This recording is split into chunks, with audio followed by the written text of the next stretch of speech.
Hello, y'all. Today I wanted to talk about boundaries. I've been observing the culture shift that we're in, right? Like, I feel like people are in therapy, or they're learning about therapy through Instagram posts from people like the holistic psychologist. I feel like mental health, self-awareness, these are things that are at the forefront of our culture's conversation, at least on Instagram, depending on what your Instagram looks like, of course. Not everybody has this, right? But I feel like we're in this phase of people generally seem to have an understanding about boundaries, right? It's like how I want to be treated, and then you declare that, right? And a lot of it is coming into your own power, honoring your own word, and like it's a lot of work to set boundaries for sure, right? And something I've been really thinking about is it's really awesome that so many folks are learning to set boundaries and speak their minds and say what they want and declare what is for them. And I'm also thinking about a really necessary piece that is missing from this conversation, is teaching people who are receiving boundaries how to get a no, right? I feel like you can set boundaries all day, and that's fine. That's the work of the person who's setting the boundary. You have to learn to be, self-assured, self-assertive, all these things for sure. Decide that you are important enough that you need to set this boundary for yourself to protect your safety, right? However, at the same time, like, we don't really plan for these no's, right? And it's like, you got to hold the boundary no matter what, but how about these people who really can't receive no's? And the reason this is coming up for me, I went to the fair recently with my best friend, and he's not a big roller coaster person. I am a massive roller coaster person. I've always loved, as far as I have remembered, I love roller coasters, but also when I really sit with it and hold space for my experience coming into roller coasters. My mom was a person who did not accept no's. My mom is a person who does not accept no's. She wanted me to get on the roller coaster. Like, one of the first roller coasters I went on was the pirate ship, that goes back and forth. And she told me to get on my heels a little bit, like on my tiptoes, so that I would be able to reach the bar so I could go onto the ride with her.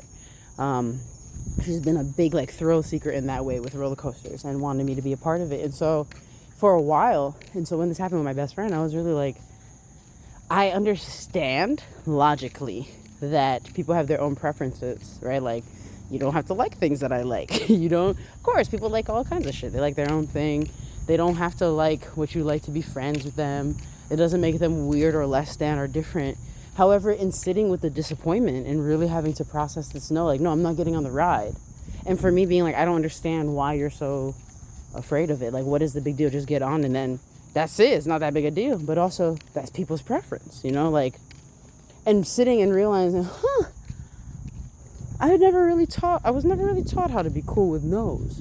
Nobody ever listened to my no's. My mom was like, if I was tickled, people would tickle me until I couldn't breathe. It wasn't because I said no that they stopped. You know what I'm saying? So, if you're not taught how to receive a no, how to sit with your disappointment, how to deal with the unsavory feelings of somebody telling you they don't want to talk to you anymore, or they want this particular thing, or they're not going on roller coasters, and now you got to sit with that and fix your attitude, right? Like, sit with it, feel your feelings, and also understand that someone lives, people are their own separate people.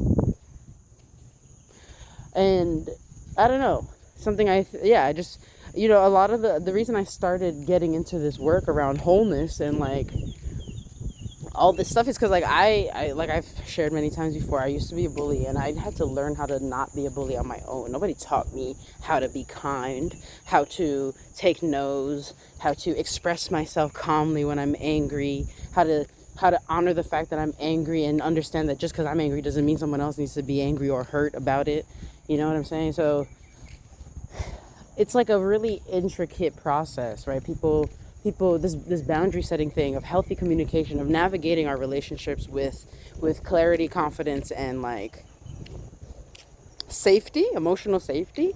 It's not just on one person to set the boundaries. It's, again, on the person to receive it and to sit with the no and honor the no, right? And sit with their disappointment, sit with their feelings, and understand that another person stating what they prefer, their agency stating what they want, is important, And that's the part that I realize is really challenging.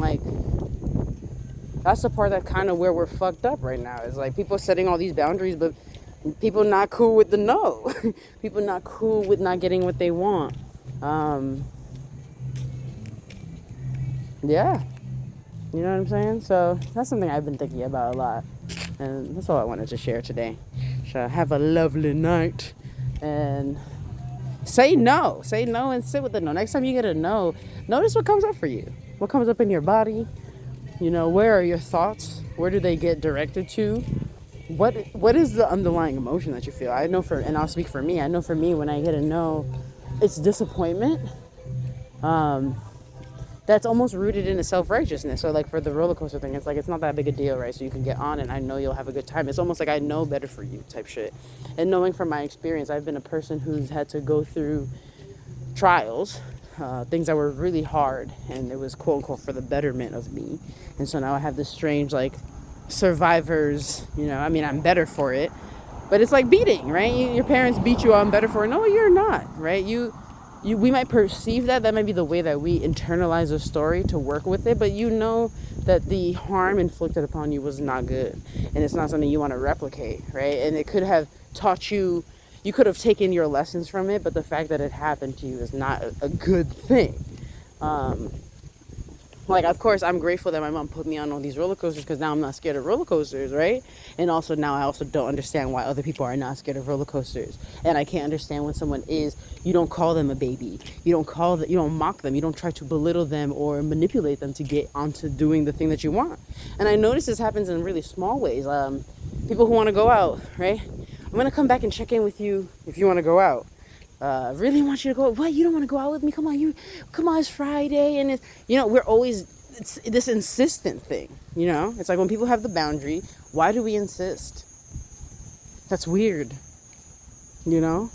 But it's because we've seen for ourselves that we can be negotiated with, right? If you set a boundary when you were younger and your parents didn't listen to it and negotiated it by insisting, and you ended up doing what they said anyway, or your words didn't matter, then how are you going to learn to value somebody being like, I don't want to do that? You're going to keep insisting because I know that with enough insistence, you could change your mind because I've seen it happen before. I've done it before. It's been done to me. You know what I'm saying? So that's what I'm sitting with. Like the dynamics that, I don't know, make it hard for people to say no or receive no's.